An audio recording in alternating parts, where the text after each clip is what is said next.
صحیح بخاری حدیث نمبر 1۔ حضور اکرم صلی اللہ علیہ وآلہ وسلم کا ارشاد ہے، تمام اعمال کا دار و مدار نیت پر ہے، اور ہر عمل کا نتیجہ ہر انسان کو اس کی نیت کے مطابق ہی ملے گا۔ پس جس کی ہجرت دولت دنیا حاصل کرنے کے لیے ہو یا کسی عورت سے شادی کی غرض سے ہو، پس اس کی ہجرت انہی چیزوں کے لیے ہوگی جن کے حاصل کرنے کی نیت سے اس نے ہجرت کی۔ صحیح بخاری حدیث نمبر 2۔ حضور اکرم صلی اللہ علیہ وآلہ وسلم نے فرمایا کہ وحی نازل ہوتے وقت کبھی مجھ کو گھنٹی کی سی آواز محسوس ہوتی ہے، اور وحی کی یہ کیفیت مجھ پر بہت شاق گزرتی ہے۔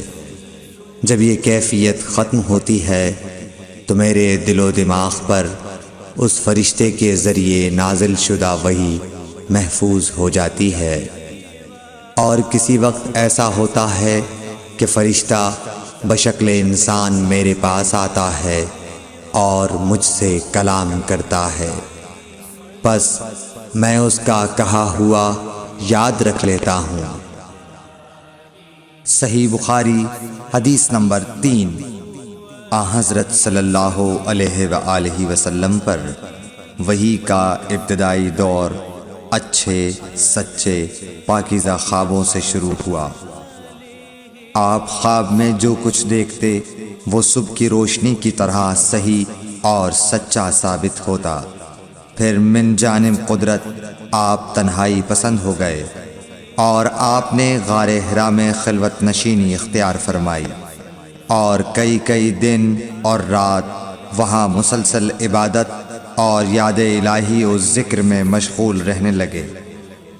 جب تک گھر آنے کو دل نہ چاہتا توشہ ہمراہ لیے ہوئے وہاں رہتے۔ توشہ ختم ہونے پر ہی اہلیہ محترمہ حضرت خدیجہ رضی اللہ تعالی عنہا کے پاس تشریف لاتے، اور کچھ توشہ ہمراہ لے کر پھر وہاں جا کر خلوت گزین ہو جاتے۔ یہی طریقہ جاری رہا یہاں تک کہ آپ پر حق منکشف ہو گیا، اور آپ غار حرا ہی میں قیام پذیر تھے کہ اچانک حضرت جبرائیل علیہ السلام آپ کے پاس حاضر ہوئے اور کہنے لگے کہ اے محمد پڑھو۔ آپ فرماتے ہیں کہ میں نے کہا کہ میں پڑھنا نہیں جانتا۔ آپ صلی اللہ علیہ وسلم فرماتے ہیں کہ فرشتے نے مجھے پکڑ کر اتنے زور سے بھینچا کہ میری طاقت جواب۔ اگر میں آپ سے کہوں کہ آپ نے آج تک جتنی بھی شاپنگ کی ہے غلط کی، مجھے بھی اس بات کا اندازہ جواب دے گئی۔ پھر مجھے چھوڑ کر کہا پڑھو۔ میں نے پھر وہی جواب دیا کہ میں پڑھا ہوا نہیں ہوں۔ اس فرشتے نے مجھ کو نہایت ہی زور سے بھینچا کہ مجھ کو سخت تکلیف محسوس ہوئی۔ پھر اس نے کہا کہ پڑھ۔ میں نے کہا میں پڑھا ہوا نہیں ہوں۔ فرشتے نے تیسری بار مجھ کو پکڑا اور تیسری مرتبہ پھر مجھ کو بھینچا، پھر مجھے چھوڑ دیا اور کہنے لگا کہ پڑھو، اپنے رب کے نام کی مدد سے جس نے پیدا کیا اور انسان کو خون کی پھٹکی سے بنایا۔ پڑھو، اور آپ کا رب بہت ہی مہربانیاں کرنے والا ہے۔ پس یہی آیتیں آپ حضرت جبرائیل علیہ السلام سے سن کر اس حال میں غار حرا سے واپس ہوئے کہ آپ کا دل اس انوکھے واقعے سے کانپ رہا تھا۔ آپ حضرت خدیجہ کے ہاں تشریف لائے اور فرمایا کہ مجھے کمبل اوڑھا دو، مجھے کمبل اوڑھا دو۔ لوگوں نے آپ کو کمبل اوڑھا دیا۔ جب آپ کا ڈر جاتا رہا تو آپ نے اپنی زوجہ محترمہ حضرت خدیجہ رضی اللہ تعالی عنہا کو تفصیل کے ساتھ یہ واقعہ سنایا، اور فرمانے لگے کہ مجھ کو اب اپنی جان کا خوف ہو گیا ہے۔ آپ کی اہلیہ محترمہ حضرت خدیجہ رضی اللہ تعالی عنہا نے آپ کی ڈھارس بندھائی اور کہا کہ آپ کا خیال صحیح نہیں ہے، اللہ کی قسم آپ کو اللہ کبھی رسوا نہیں کرے گا۔ آپ تو اخلاق فاضلہ کے مالک ہیں، آپ تو کنبہ پرور ہیں، بے کسوں کا بوجھ اپنے سر پر رکھتے ہیں، مفلسوں کے لیے آپ کماتے ہیں، مہمان نوازی میں آپ بے مثال ہیں، اور مشکل وقت میں آپ امر حق کا ساتھ دیتے ہیں۔ ایسے اوصاف حسنہ والا انسان یوں بے وقت ذلت و خواری کی موت نہیں پا سکتا۔ پھر مزید تسلی کے لیے حضرت خدیجہ رضی اللہ تعالی عنہا آپ کو ورقہ بن نوفل کے پاس لے گئیں، جو ان کے چچا زاد بھائی تھے اور زمانہ جاہلیت میں نصرانی مذہب اختیار کر چکے تھے اور عبرانی زبان کے کاتب تھے۔ چنانچہ انجیل کو بھی حسب منشائے خداوندی عبرانی زبان میں لکھا کرتے تھے۔ انجیل سریانی زبان میں نازل ہوئی تھی، پھر اس کا ترجمہ عبرانی زبان میں ہوا۔ ورقہ اسی کو لکھتے تھے۔ وہ بہت بوڑھے ہو گئے تھے، یہاں تک کہ ان کی بینائی بھی رخصت ہو چکی تھی۔ حضرت خدیجہ رضی اللہ تعالی عنہا نے ان کے سامنے آپ کے حالات بیان کیے اور کہا کہ اے چچا زاد بھائی، اپنے بھتیجے محمد صلی اللہ علیہ وسلم کی زبانی ذرا ان کی کیفیت سن لیجئے۔ وہ بولے کہ بھتیجے، آپ نے جو کچھ دیکھا ہے اس کی تفصیل سناؤ۔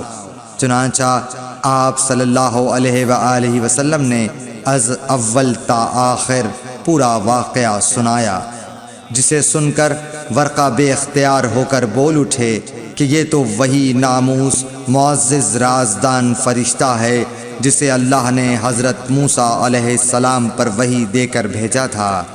کاش میں آپ کے اس عہد نبوت کے شروع ہونے پر جواں عمر ہوتا، کاش میں اس وقت تک زندہ رہتا جب کہ آپ کی قوم آپ کو اس شہر سے نکال دے گی۔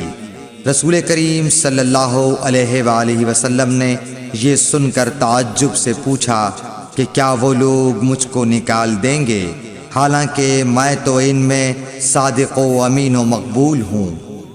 ورقہ بولا، ہاں یہ سب کچھ سچ ہے، مگر جو شخص بھی آپ کی طرح امر حق لے کر آیا، لوگ اس کے دشمن ہی ہو گئے ہیں۔ اگر مجھے آپ کی نبوت کا وہ زمانہ مل جائے تو میں آپ کی پوری مدد کروں گا، مگر ورقہ کچھ دنوں کے بعد انتقال کر گئے۔ پھر کچھ عرصے تک وحی کی آمد موقوف رہی۔ صحیح بخاری حدیث نمبر 4۔ حضور اکرم صلی اللہ علیہ وآلہ وسلم نے وحی کے رک جانے کے زمانے کے حالات بیان فرماتے ہوئے کہا کہ ایک روز میں چلا جا رہا تھا کہ اچانک میں نے آسمان کی طرف ایک آواز سنی اور میں نے اپنا سر آسمان کی طرف اٹھایا۔ کیا دیکھتا ہوں کہ وہی فرشتہ جو میرے پاس غار حرا میں آیا تھا، وہ آسمان و زمین کے بیچ میں ایک کرسی پر بیٹھا ہوا ہے۔ میں اس سے ڈر گیا اور گھر آنے پر میں نے پھر کمبل اوڑھنے کی خواہش ظاہر کی۔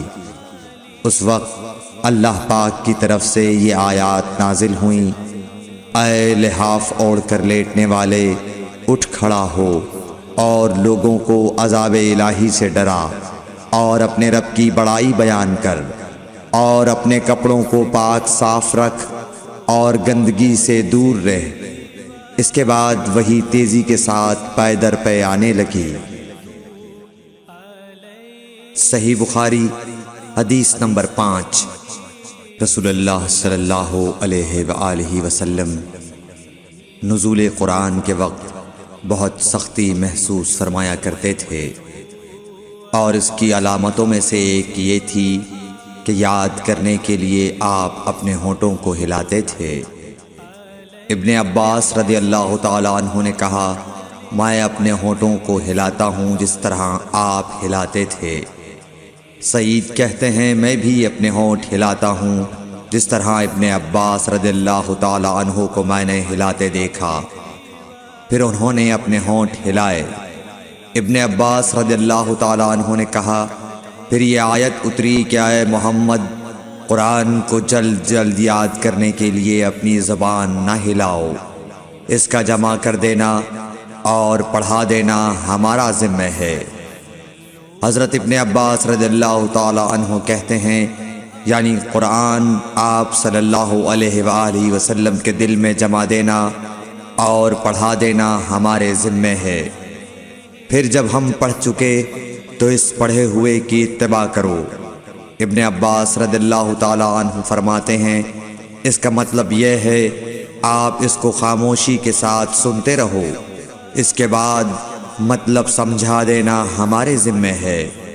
پھر یقیناً یہ ہماری ذمہ داری ہے کہ آپ اس کو پڑھو، یعنی اس کو محفوظ کر سکو۔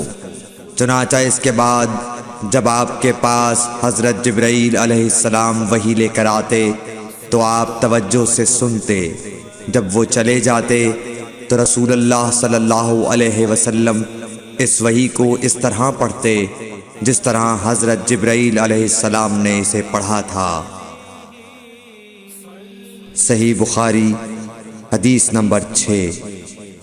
رسول اللہ صلی اللہ علیہ وآلہ وسلم سب لوگوں سے زیادہ جواد سخی تھے، اور رمضان میں دوسرے اوقات کے مقابلے میں جب جبرائیل علیہ السلام آپ صلی اللہ علیہ وآلہ وسلم سے ملتے بہت ہی زیادہ جود و کرم فرماتے۔ جبرائیل علیہ السلام رمضان کی ہر رات میں آپ صلی اللہ علیہ وآلہ وسلم سے ملاقات کرتے اور آپ کے ساتھ قرآن کا دورہ کرتے۔ غرض حضرت صلی اللہ علیہ وآلہ وسلم لوگوں کو بھلائی پہنچانے میں بارش لانے والی ہوا سے بھی زیادہ جود و کرم فرمایا کرتے تھے۔ صحیح بخاری حدیث نمبر 7۔ ہرقل شاہ روم نے قریش کے قافلے میں ایک آدمی بلانے کو بھیجا، اور اس وقت یہ لوگ تجارت کے لیے ملک شام گئے ہوئے تھے، اور یہ وہ زمانہ تھا جب رسول اللہ صلی اللہ علیہ وسلم نے قریش اور ابو سفیان سے ایک وقتی عہد کیا ہوا تھا۔ جب ابو سفیان اور دوسرے لوگ ہرقل کے پاس ایلیا پہنچے جہاں ہرقل نے دربار طلب کیا تھا، اس کے گرد روم کے بڑے بڑے لوگ، علماء، وزراء و امراء بیٹھے ہوئے تھے۔ ہرقل نے ان کو اور اپنے ترجمان کو بلوایا، پھر ان سے پوچھا کہ تم میں سے کون شخص مدعی رسالت کا زیادہ قریبی عزیز ہے؟ ابو سفیان کہتے ہیں کہ میں بول اٹھا کہ میں اس کا سب سے زیادہ قریبی رشتہ دار ہوں۔ یہ سن کر ہرقل نے حکم دیا کہ اس ابو سفیان کو میرے قریب لا کر بٹھاؤ اور اس کے ساتھیوں کو اس کی پیٹھ کے پیچھے بٹھا دو۔ پھر اپنے ترجمان سے کہا کہ ان لوگوں سے کہہ دو کہ میں ابو سفیان سے اس شخص یعنی محمد صلی اللہ علیہ وسلم کے حالات پوچھتا ہوں، اگر یہ مجھ سے کسی بات میں جھوٹ بول دے تو تم اس کا جھوٹ ظاہر کر دینا۔ ابو سفیان کا قول ہے کہ خدا کی قسم اگر مجھے یہ غیرت نہ آتی کہ یہ لوگ مجھ کو جھٹلائیں گے تو میں آپ صلی اللہ علیہ وسلم کی نسبت ضرور غلط گوئی سے کام لیتا۔ خیر، پہلی بات جو ہرقل نے مجھ سے پوچھی وہ یہ کہ اس شخص کا خاندان تم لوگوں میں کیسا ہے؟ میں نے کہا وہ تو بڑے اونچے عالی نسب والے ہیں۔ کہنے لگا اس سے پہلے بھی کسی نے تم لوگوں میں ایسی بات کہی تھی؟ میں نے کہا نہیں۔ کہنے لگا اچھا اس کے بڑوں میں کوئی بادشاہ ہوا ہے؟ میں نے کہا نہیں۔ پھر اس نے کہا بڑے لوگوں نے اس کی پیروی اختیار کی ہے یا کمزوروں نے؟ میں نے کہا نہیں، کمزوروں نے۔ پھر کہنے لگا اس کے تابعدار روز بڑھتے جاتے ہیں یا کوئی ساتھی پھر بھی جاتا ہے؟ میں نے کہا نہیں۔ کہنے لگا کیا اپنے اس دعوی نبوت سے پہلے کبھی کسی بھی موقع پر اس نے جھوٹ بولا ہے؟ میں نے کہا نہیں، اور اب ہماری اس سے صلح کی ایک مقررہ مدت ٹھہری ہوئی ہے، معلوم نہیں وہ اس میں کیا کرنے والا ہے۔ ابو سفیان کہتے ہیں میں اس بات کے سوا اور کوئی جھوٹ اس گفتگو میں شامل نہ کر سکا ہرقل نے کہا کیا تمہاری اس سے کبھی لڑائی بھی ہوئی ہے؟ ہم نے کہا کہ ہاں۔ بولا پھر تمہاری اور اس کی جنگ کا کیا حال ہوتا ہے؟ میں نے کہا لڑائی ڈول کی طرح ہے، کبھی وہ ہم سے میدان جنگ جیت لیتے ہیں اور کبھی ہم ان سے جیت لیتے ہیں۔ ہرقل نے پوچھا وہ تمہیں کس بات کا حکم دیتا ہے؟ میں نے کہا وہ کہتا ہے کہ صرف ایک اللہ ہی کی عبادت کرو، اس کا کسی کو شریک نہ بناؤ، اور اپنے باپ دادا کی شرک کی باتیں چھوڑ دو، اور ہمیں نماز پڑھنے، سچ بولنے، پرہیزگاری اور صلہ رحمی کا حکم دیتا ہے۔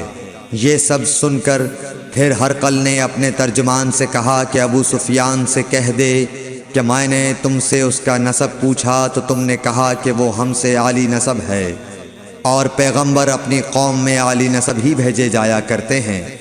میں نے تم سے پوچھا کہ دعوی نبوت کی یہ بات تمہارے اندر اس سے پہلے کسی اور نے بھی کہی تھی؟ تو تم نے جواب دیا کہ نہیں۔ تب میں نے اپنے دل میں کہا کہ اگر یہ بات اس سے پہلے کسی اور نے کہی ہوتی تو میں سمجھتا کہ اس شخص نے بھی اسی بات کی تقلید کی ہے جو پہلے کہی جا چکی ہے۔ میں نے تم سے پوچھا کہ اس کے بڑوں میں کوئی بادشاہ بھی گزرا ہے تو تم نے کہا کہ نہیں۔ تو میں نے دل میں کہا کہ ان کے بزرگوں میں سے کوئی بادشاہ ہوا ہوگا تو کہہ دوں گا کہ وہ شخص اس بہانے اپنے آباء و اجداد کی بادشاہت اور ان کا ملک دوبارہ حاصل کرنا چاہتا ہے۔ اور میں نے تم سے پوچھا کہ اس بات کے کہنے یعنی پیغمبری کا دعویٰ کرنے سے پہلے تم نے کبھی اس کو دروغ گوئی کا الزام لگایا ہے؟ تم نے کہا کہ نہیں۔ تو میں نے سمجھ لیا کہ جو شخص آدمیوں کے ساتھ دروغ گوئی سے بچے وہ اللہ کے بارے میں کیسے جھوٹی بات کہہ سکتا ہے۔ اور میں نے تم سے پوچھا کہ بڑے لوگ اس کے پیرو ہوتے ہیں یا کمزور آدمی؟ تم نے کہا کمزوروں نے اس کی اتباع کی ہے۔ تو دراصل یہی لوگ پیغمبروں کے متبعین ہوتے ہیں۔ اور میں نے تم سے پوچھا کہ اس کے ساتھی بڑھ رہے ہیں یا کم ہو رہے ہیں؟ تم نے کہا کہ وہ بڑھ رہے ہیں، اور ایمان کی کیفیت یہی ہوتی ہے حتیٰ کہ وہ کامل ہو جاتا ہے۔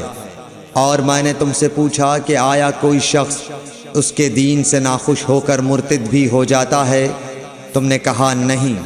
تو ایمان کی خاصیت بھی یہی ہے، جن کے دلوں میں اس کی مسرت رچ بس جائے وہ اس سے لوٹا نہیں کرتے۔ اور میں نے تم سے پوچھا کہ آیا وہ کبھی عہد شکنی کرتے ہیں؟ تم نے کہا نہیں۔ پیغمبروں کا یہی حال ہوتا ہے، وہ عہد کی خلاف ورزی نہیں کرتے۔